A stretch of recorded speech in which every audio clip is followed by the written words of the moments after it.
das igrejas. Aí na agenda da igreja está agendado nesta tarde, no culto das 17, uma santa ceia do Senhor. Que nós cremos que este rito, ele é símbolo de bênçãos ainda maiores para as nossas vidas. Eu creio nisso. Mas que para isto acontecer, há algumas implicações que nos requer nesta noite reconhecimento daquilo que ainda não temos feito em pró do nosso relacionamento com Deus, em pró da nossa família, em pró da vida desta igreja no qual temos compromisso ou dizemos ter, em prol do ministério no qual nós servimos. Mas como assim, pastor, se eu nem sirvo a ministério? Mas que em nome de Jesus isso mude, e você faça parte realmente desta igreja. Somos uma igreja hoje, na maioria, na grande parte, de membros desconectados. Viemos ao culto, mas não nos envolvemos mais nos desafios da igreja, não cedemos a nossa vida aos ministérios, dons e talentos nos foram entregues, mas continuamos persistindo na distância, porque temos nossos motivos, temos as decepções do passado, temos as nossas razões, mas que todas elas caiam por terra em nome de Jesus, e o Senhor tome conta da sua mente, do seu pensamento, do seu coração, e você se doe em prol de outras pessoas. Este símbolo é de bênçãos ainda maiores que o Senhor quer nos entregar aqui nesta noite. E que bênçãos são essas? São a realização de projetos e sonhos? O meu carro, a minha casa, o meu recurso, o meu emprego? Não, nada disso. A bênção que Deus quer nos proporcionar nesta noite é algo espiritual, é algo sobrenatural, é algo além das nossas necessidades, é algo no qual venha mudar o nosso comportamento, a nossa atitude, venha causar realmente um sentimento de arrependimento em relação a tudo que temos feito, arrependimento de pecados, mudança de vida, mudança de estilo de vida, mudança daquilo que temos feito e temos sido, mas com uma máscara nos escondemos atrás deste evangelho. Somos na maioria das vezes mascarados, escondemos na maioria das vezes aquilo que somos. Colocamos uma Bíblia debaixo do braço e viemos para a casa do Senhor, porque hoje é dia de Santa Ceia, mas continuamos aquele mesmo pecador dentro da nossa casa, dentro do nosso trabalho, enganando o nosso chefe, o nosso patrão, enganando o funcionário.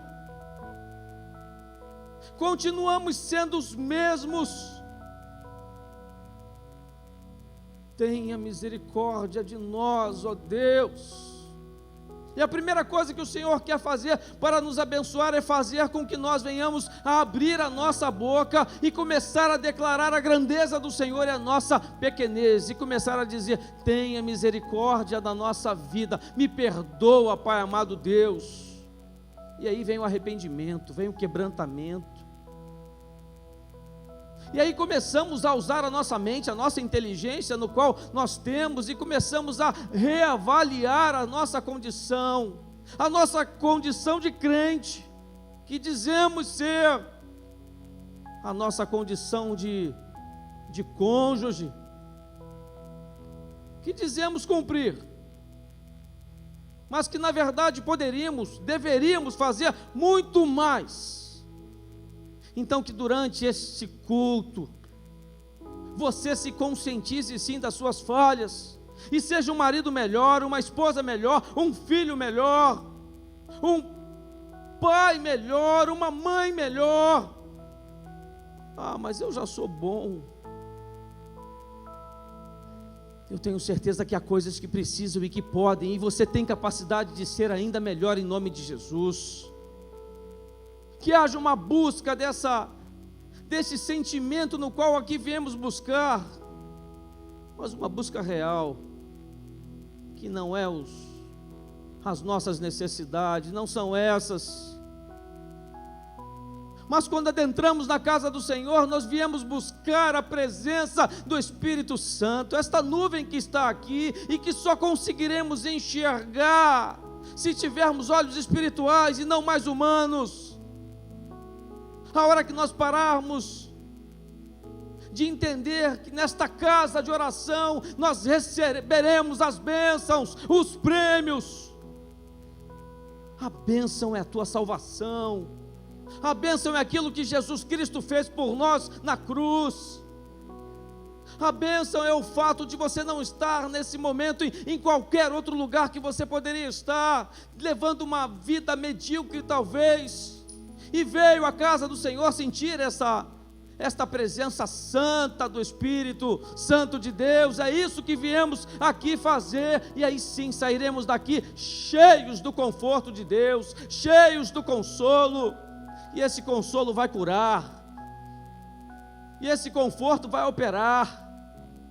A tristeza, ela vai aí sim se reduzir. As dificuldades, as lutas, as crises, as tuas preocupações nos quais você se encontra aqui nesta noite, todos nós temos, todos. Estamos preocupados com algo que vai acontecer essa semana. Mas neste rito, como eu disse, receberemos sim as bênçãos maiores, mas há implicações. Então a primeira coisa, comece a aceitar as advertências de Deus, porque elas são bênçãos na sua vida. A primeira implicação que encontramos aqui neste ritual é símbolo de bênçãos, maiores do que somente o fato de nós estarmos aqui a participar deste encontro, desta reunião, deste culto. Eu agradeço a Deus por ter uma igreja aqui nesse lugar, aonde eu possa adorá-lo, aonde eu possa exaltá-lo, aonde eu possa engrandecê-lo. E quando eu entro nesta igreja, eu sei que os problemas que eu deixei na minha casa, que as lutas que estão no trabalho, que os problemas e que as contendas, talvez elas continuem e estejam lá quando eu voltar, mas não serão elas que vão me fazer parar de seguir a esse Deus. Não serão essas lutas, não serão as enfermidades, não serão as crises que vão me afastar de uma busca da santidade, de uma busca da presença de um Deus que vai nos melhorar a cada dia mais. Ou seja, eu creio que quando eu venho aqui, seja para ministrar, seja para sentar e ouvir uma palavra, é para que eu saia daqui cada vez mais cheio de Deus. E aí eu vou poder impactar minha casa, e aí as coisas vão mudar. E aí eu vou poder chegar amanhã no meu trabalho e vou chegar com Jesus Cristo e as coisas vão mudar. Mas a prioridade não foi essa. Eu louvo a Deus que hajam pessoas aqui hoje que aceitam o fato de poder, através da palavra de Deus, das ministrações que saem deste púlpito, deste altar santo de homens de Deus, aceitem as palavras que possam nos fazer relembrar em todo culto de adoração ao Senhor que há uma necessidade de nós pedirmos a cada culto perdão pelos nossos pecados.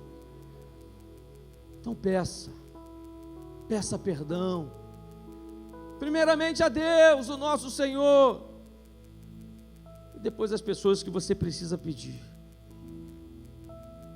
O cálice da bênção, a mesa está aqui preparada. Há cálices que podem ser bênçãos. Eu não sei se você lembra, no início da mensagem nós lemos uma passagem onde Paulo pergunta: em que mesa você está sentado? Eu nunca tinha parado para realmente avaliar em totalidade aquilo que a palavra está a nos dizer. E a pergunta que o Senhor faz para nós aqui essa noite: em que tipo de mesa você está realmente assentado? Aquela no qual Jesus Cristo faz parte? E eu não lembro se você disse, não é o pastor Deroci pregando, que ele fala muito sobre isso, mas se é a de Jesus ou se é a de demônios.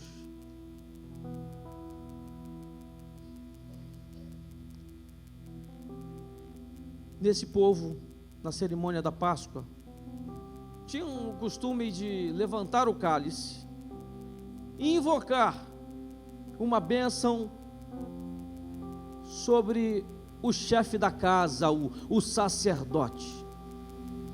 Todos nós que aqui estamos, quando levantarmos o nosso cálice, haverá um pedido, sim, uma invocação em relação às nossas necessidades. Mas temos que tomar cuidado para que esse momento não seja apenas um momento emocional, de arrependimento, mas que seja de arrependimento, de quebrantamento e de mudança de vida. Vai dizer lá em Salmo 116, 13: o que darei ao Senhor por todos os seus benefícios para comigo?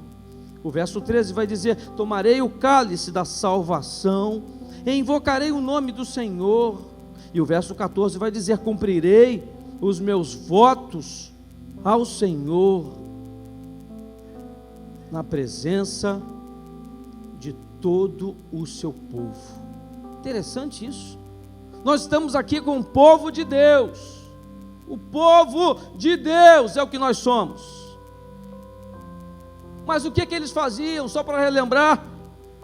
Eles diziam nesse ato: cumprirei todos os meus votos. Então, quando você erguer o seu cálice, que você declare com a sua boca exatamente isso, primeiro para te convencer, e depois para dizer ao diabo que você não será mais aquele que você era até agora há pouco, há minutos atrás. Você dirá: eu cumprirei com todos os meus votos, nos quais eu declarei em fidelidade ao Senhor nosso Deus. Você dirá: eu cumprirei com todos os meus votos, do qual eu declarei diante do altar ao meu cônjuge. Eu direi: eu cumprirei todos os meus votos diante da paternidade, diante da maternidade, no qual o Senhor me concedeu. Eu cumprirei todos os meus votos de honra aos meus pais e aos meus avós, que tanto fizeram por mim. Eu cumprirei com todos os meus votos diante da tua igreja, Pai amado Deus, aonde o Senhor me colocou e me abençoou. Mas esquecemos das bênçãos do Senhor, porque temos razões e motivos para discordar uns dos outros, da liderança, do diácono, do pastor, do bispo, seja de quem for. Essa é a verdade.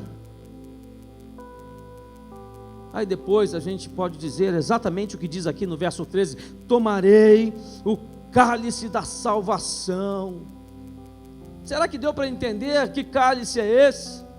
É o cálice da salvação. Mas será que realmente temos levado uma vida onde nos leva à salvação?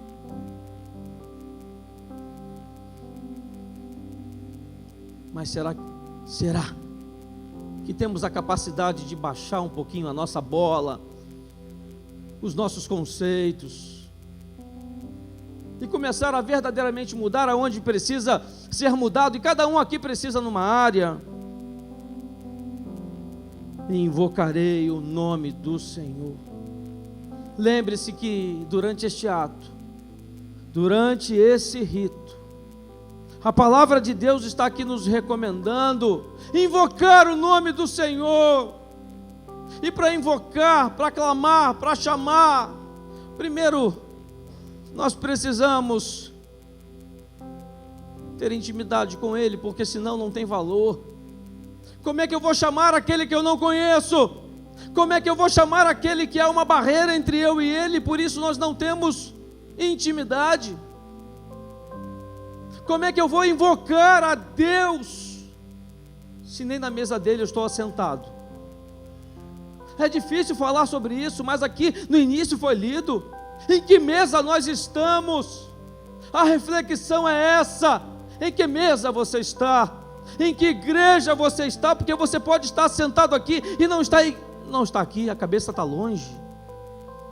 Você pode estar dentro da sua casa, diante da tua família, e você não está ali. Você pode estar naquele trabalho ali, mas o teu coração está longe, está em outro.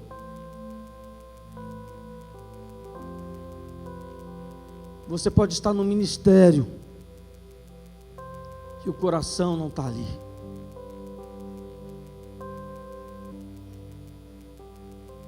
Eu não sei se você lembra, mas no verso 12, Salmo 116, a pergunta que a palavra de Deus nos leva é essa: que darei ao Senhor nosso Deus por todos os seus benefícios para comigo, antes de erguer esse cálice, antes de participar deste rito, antes de assentar nesta congregação? Será que somos capazes aqui nesta noite de verdadeiramente engrandecer o nome de Deus, fazendo esta pergunta: o que darei eu ao Senhor? Dar, é Ele que tem que me dar.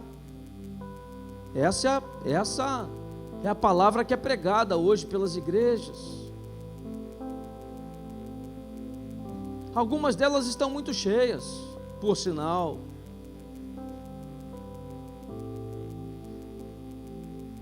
Mas eu não te garanto que estejam cheias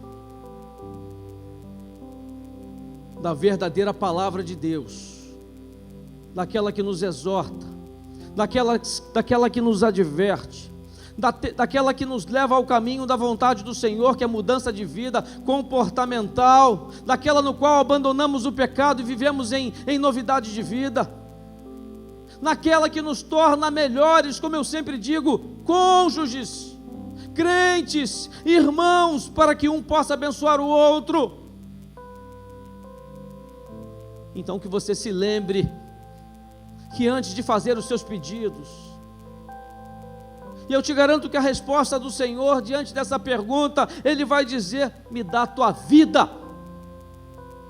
tira aquele mal que você tem feito contra alguém da tua prática diária, tira a fofoca da tua vida, tira esse falatório contra a liderança da tua igreja, contra os teus líderes, contra o seu irmão. Chega disso.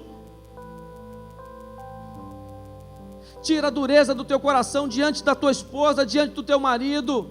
Tira a falta de respeito e consideração que alguns jovens têm hoje diante dos seus pais, diante dos seus avós. Talvez Deus diga para você: seja fiel nos dízimos e ofertas, porque que valor tem participar desse momento, se não é com sinceridade do coração? Se há alguma área na tua vida que ainda há mentira, que ainda há erro, que ainda há pecado, e que não sejamos nós que venhamos a perguntar ao Senhor, como diz a palavra do Senhor: Senhor, em que nós temos te roubado? Palavra difícil essa, né? E para alguns, Deus teria que falar nos dízimos e nas ofertas. Para nós, esta bênção foi invocada por Jesus quando nos permitiu ter comunhão com seu sangue, sangue esse perdoador, sangue esse vertido na cruz por nós. Por isso esse momento no qual denominamos como um culto de Santa Ceia, creio eu, ele exista, porque ele é símbolo do perdão. Perdão esse que provoca em nós aqui, nesta noite, confissão. Comece a abrir a tua boca e confessar a Ele, Pai, todos os pecados. Comece a pedir a Ele, Pai, põe em mim esse arrependimento que eu preciso ter no meu dia a dia, para que eu possa então participar desse rito, e não seja como lido no início, não seja uma mesa no qual você venha participar com a tua vida com demônios, que seja um rito no qual nós tenhamos uma reconciliação com Deus, nós tenhamos uma reconciliação com o cônjuge, nós tenhamos uma reconciliação em família, nós tenhamos uma reconciliação com o irmão que está ao nosso lado, que não importa quem errou, mas que haja reconciliação, que seja um rito no qual nós possamos dar ação de graças, ou seja, dizer ao Senhor: Deus, mesmo com as lutas, mesmo com a enfermidade, mesmo com os problemas, mesmo com as batalhas, o Senhor me trouxe aqui nesta noite, ou seja, eu estou prestando ao Senhor este culto como ação de graças pelo Senhor, pela tua vontade em minha vida, e não seja apenas um rito frio, mas que seja quente, e quando eu falo quente, seja com fogo consumidor do Espírito Santo de Deus, e que seja consumido todo o pecado. E quando eu falo consumido o pecado, depende de você reconhecer nesse momento que há coisas que precisam ser reparadas na sua vida e mudadas a partir de hoje. Então comece a olhar para esta advertência no qual o Senhor nos manda nessa noite. Será que estamos realmente aqui arrependidos das palavras que proferimos, daquilo que fazemos, da nossa frieza, do afastamento e não uso dos dons e talentos que o Senhor tem nos dado? Será que realmente estamos dotados de arrependimento, no qual venhamos inclusive nos arrepender por ter entrado aqui pedindo: Senhor, resolve hoje, a minha bênção é hoje, é agora? Será que nós podemos nos arrepender disso e dizer: Senhor, eu estou indo à tua casa porque tem uma palavra do Senhor nosso Deus para a minha vida, e eu preciso melhorar, eu preciso pedir perdão, eu preciso sair dessa situação? Essa é a função da igreja, é para isso que nos reunimos aqui. Clame a Deus por isso hoje. Lá no Evangelho de Marcos, capítulo 1, quem puder abrir comigo, Marcos, capítulo 1, verso 14.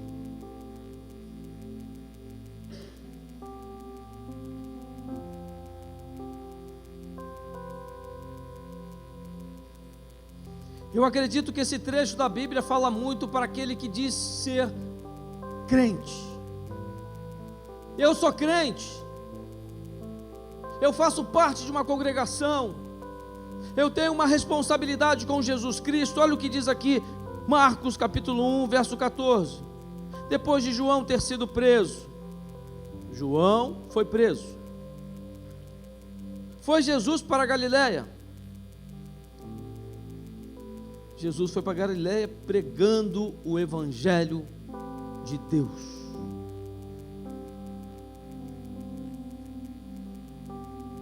Nós, como crentes, nós somos discípulos. Será que estamos cumprindo como discípulos a nossa responsabilidade? Pregar o Evangelho de Deus não é apenas para o pastor ou para o bispo desta igreja. Pregar o Evangelho de Deus é você no seu dia a dia, diante das pessoas que te rodeiam, nas quais o Senhor Ele te manda. Ou seja, eu vou voltar a dizer, Ele está mandando pessoas para que você possa pregar o Evangelho de Deus. E será que você tem pregado com os seus atos, com as suas escolhas, com a sua postura, com o seu exemplo. E o verso 15 vai dizer, dizendo: o tempo está cumprido e o reino de Deus está próximo. Será que você tem capacidade para entender aquilo que o Senhor está a nos dizer aqui através da sua palavra? Queridos, o tempo está cumprido, se cumpriu, foi Deus quem cumpriu, e o seu reino, ele está próximo. Será que nós temos capacidade nesta noite de colocar as nossas necessidades e os nossos pedidos de bênção de lado e começar a dizer que o tempo de Deus, ele se cumpriu nesta noite em nossas vidas? Será que temos a capacidade de reconhecer que o reino dele está próximo?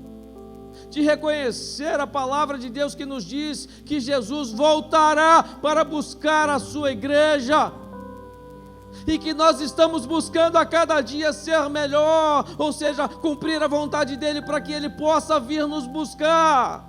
Ou estamos apenas preocupados com as nossas necessidades, com as nossas compras, com os nossos bens, com a busca de patrimônio? Porque é o que acontece na maioria das vezes conosco, através das palavras que têm sido pregadas na TV e na internet e no púlpito de muitas igrejas.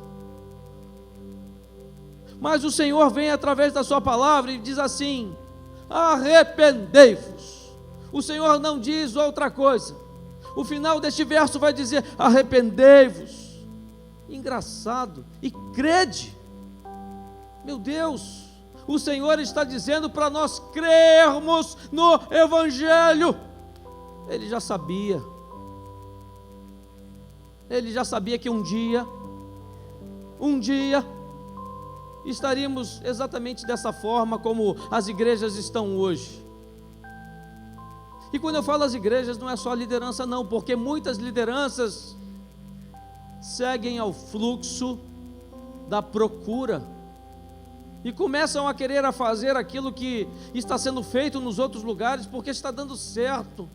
Mas que em nome de Jesus prevaleça sempre nessa igreja a palavra viva e santa do Senhor, palavra que transforma, palavra que muda, palavra que nos leva a um arrependimento, palavra essa que nos deixa livre do pecado, palavra essa que nos transforma em homens e mulheres melhores, não só para a sociedade, mas porque é vontade do Senhor.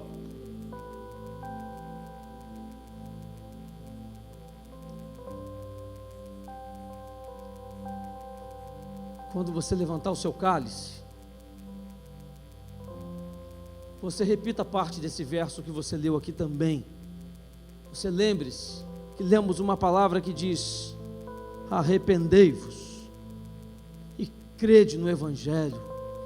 Quando você levantar esse cálice, você diz: Senhor, eu creio na Tua palavra, eu entendi que o Senhor, que a Tua palavra me leva a uma mudança. E por mais que este pastor chato insista nisso, não haverá mais necessidade, porque o Senhor me tocou, o Senhor me levou a entender que é o Senhor que está a dizer, independente de quem tenha falado. Começa a tocar, Pai, nos corações mais duros, mais frios, nas mentes mais difíceis nesta noite, e que o Teu Espírito alcance cada um aqui neste lugar, nesta noite, porque aí sim, estaremos unidos, ano da unidade, unidade do corpo de Cristo. Como reconhecer nesta noite se estamos unidos, ligados? Então, não estamos.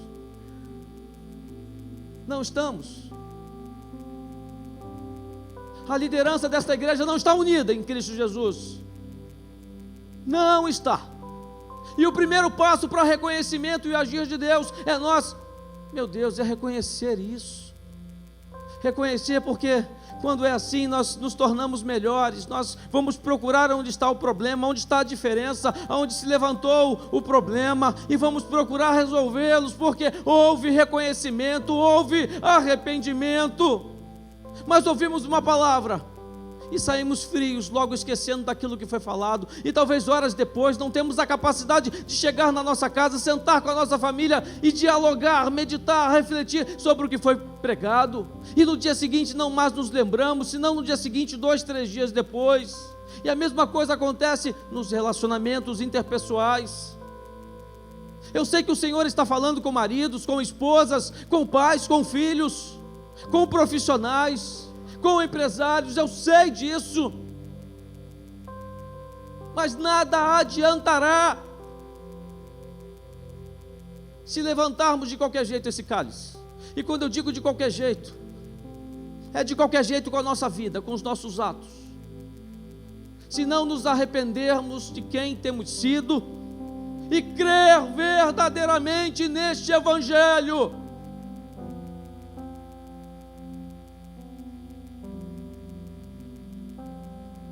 Vede a Israel segundo a carne.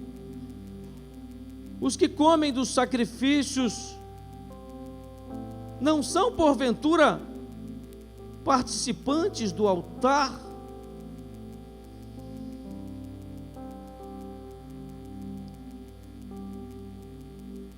Eu não sei se você está conseguindo entender onde eu estou querendo chegar, mas eu acredito que quando nós levantarmos esse cálice aqui nesta noite, eu acredito fielmente nisso, que nós seremos nesta noite mais do que perdoados. Eu acredito que quando você levantar o seu cálice, se você permitir, Deus ele vai vir aqui até você, encaminhará os seus anjos, tocará na sua mente e te fará lembrar de coisas que estão te impedindo de viver e comer deste altar. Nós nos tornamos pela fé participantes deste altar. Mas será que temos exercido essa questão de fé de verdade? Será? Será que nós cremos naquilo que estamos ouvindo? Será que nós cremos quando lemos a palavra do Senhor? Será que com verdade nós cremos naquilo que o Senhor tem falado, dia após dia, semana após semana, a esta igreja? Mas se você, quando levantar esse cálice, você mudar a sua postura, você declarar ao Senhor: Senhor, eu reconheço, eu me arrependo, e peço ao Senhor que o Senhor me encha de fé, porque ter fé, acreditar, é uma decisão que começa no nosso coração. Então comece a tomar essa decisão de se tornar um homem ou uma mulher nesta noite de fé. Eu não digo um crente que frequenta a igreja, não. Eu digo um crente que é crente de verdade. Porque aí por esta fé nós nos tornaremos templo vivo, onde Jesus habita. Ele vai habitar na tua casa, Ele vai habitar no teu casamento, Ele vai habitar no teu trabalho. As pessoas vão olhar para você no ônibus, na condução, no caminho, vão dizer: meu Deus, mas que homem e que mulher de Deus que vai por ali, eu quero ser igual a ele, eu quero procurar ele, ele tem uma palavra para mim. Mas se ninguém nos procura, se ninguém nos aponta, se ninguém observa nada de diferente, isto é sinal que somos iguais aos outros. E se somos iguais aos outros, não somos templo vivo do Espírito Santo de Deus. E talvez Deus esteja nesta noite tocando para que você seja templo vivo na tua família, na sua parentela, para que os seus primos, seus tios, seus irmãos possam ser tocados por Deus. E quando eu li esta mensagem, eu perguntava: por que, Deus, os meus irmãos, as minhas irmãs, eu digo irmã de sangue, ainda não te conheceram e não estão ainda dentro de uma igreja? Por quê? Aí Deus começou a falar comigo, E eu comecei a chorar, porque a primeira coisa que Deus falou no meu coração, que o meu trato com elas precisa mudar, precisa melhorar. Mas sem isso, sem esse reconhecimento, esse momento não tem valor. E eu quero dizer para você, te lembrar, que apesar de toda a dificuldade que eu ou você nós tenhamos, porque eu também as tenho, e sempre vou declarar isso, porque precisa ser declarada a verdade, por maior e mais difícil que seja a mudança e o abandono do pecado, nós precisamos reconhecer que nesta igreja, que aqui, que neste lugar, que neste momento, em congregação, Jesus está aqui, Ele não está distante, Ele está ao nosso lado, Ele está presente, Ele não é algo ausente, não, Ele não é inalcançável, Ele está aqui para nos ajudar, ou seja, comece a pedir a Ele: Jesus me ajuda, Jesus me muda, Jesus me convence. E isso eu não posso fazer por você, é só você. Na verdade, nós nunca estamos sozinhos, nunca, nem quando somos tentados. Nós nunca estamos sozinhos, nem quando ninguém que conhecemos está olhando, mas Jesus Cristo está. E comece a se lembrar disso quando a tentação vier, quando o erro vier, quando o pecado te dominar. Comece a se lembrar que Jesus está a te olhar, a te observar e a te cobrar, e permita que o Espírito Santo te toque e mude você diante dessa situação, desse quadro.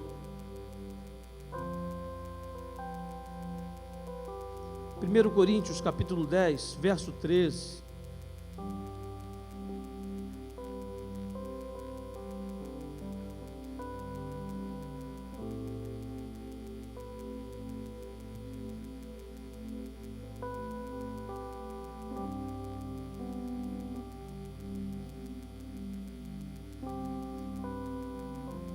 Vai dizer assim: não vos sobreveio nenhuma tentação senão humana,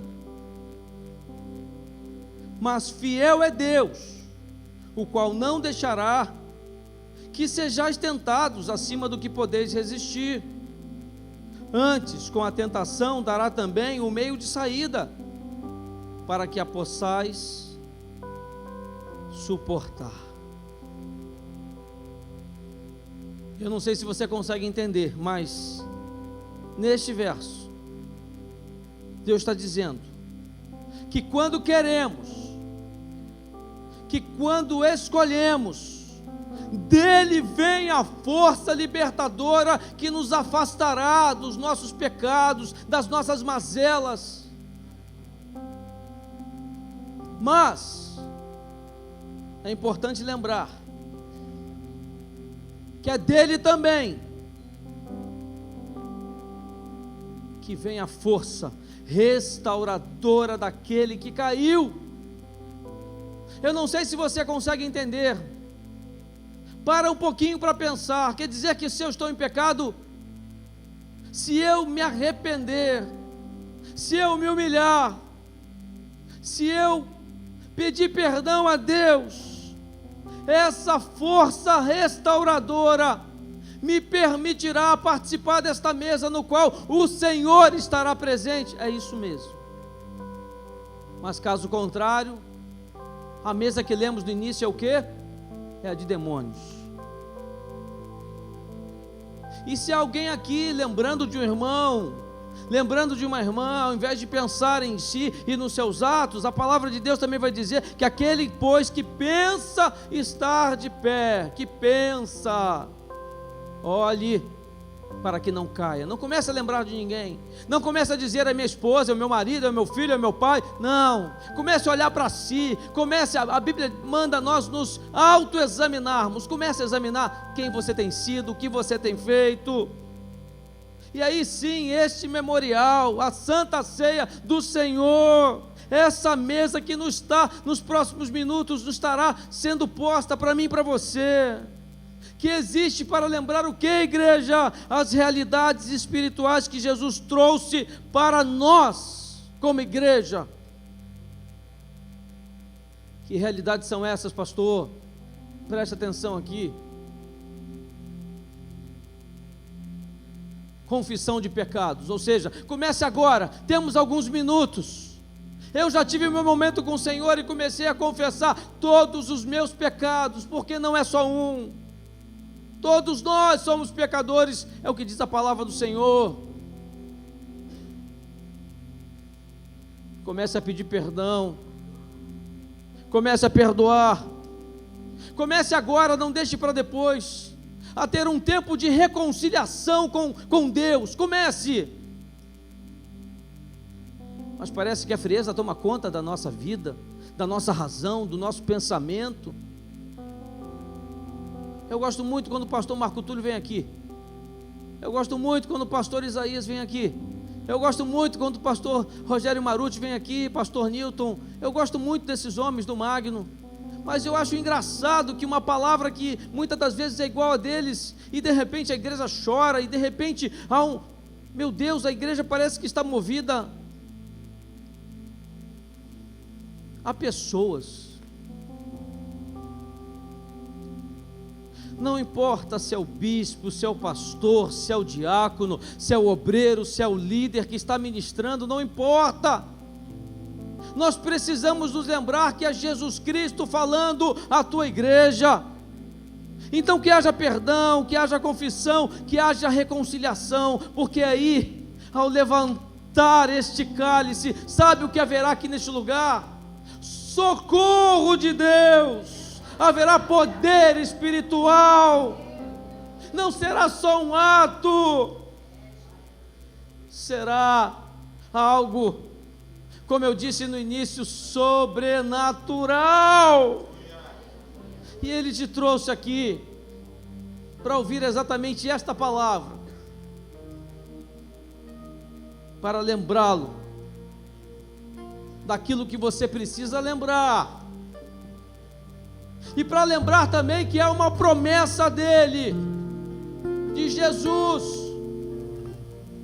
para esta igreja, para a sua vida, onde diz que não importa a luta, não importa o pecado, não importa a dificuldade, não importa quem você tem sido, não importa o que você tem feito, porque com o arrependimento, com a busca da mudança, a palavra vai dizer que eis que estou convosco todos os dias até a consumação dos séculos. Então, quer dizer que eu não estou sozinho?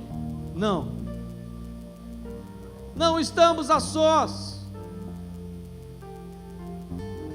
Essa luta, essa crise, esta labuta, esta dificuldade, este problema que se levantou, seja através de alguém ou de você mesmo, a palavra vai dizer que você não está sozinho. Então aproveite este momento, este privilégio, e comece a pedir: Deus, me muda. Começa a pedir assim: Deus, me dá aqui o início de uma comunhão com a minha casa, com a minha família, com o Senhor, através da vida desta igreja de Nova Vida em Columbandê, através do meu ministério, que haja comunhão com o meu líder, que cada diácono aqui não se sinta mais sozinho, não se sinta mais solitário, não se sinta mais distante, meu Deus, de um apoio no qual ele precisa para exercer os seus dons, o seu ministério. Ei, igreja, o Senhor quer nos mover a uma mudança nessa área. Já estamos em junho e não começamos ainda a viver a unidade no qual foi direcionado pelo coração do bispo. O Senhor Deus falou com ele que precisávamos esse ano viver uma unidade, mas não começamos ainda.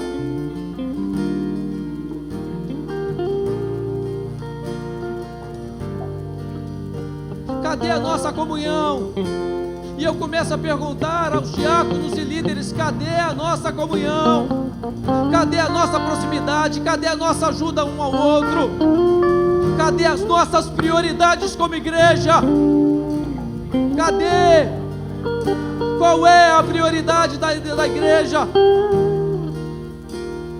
Se arrepender dos seus pecados, ou seja, crer verdadeiramente no Evangelho e pregar a palavra de Deus. Mas será que temos cumprido? Será? E porventura o cálice de bênção que abençoamos não é a comunhão do sangue de Cristo? O pão que partimos não é porventura a comunhão do corpo de Cristo? Pois nós, embora muitos, somos um só pão, um só corpo, porque todos participamos de um mesmo pão. Esta é outra bênção que o Senhor quer.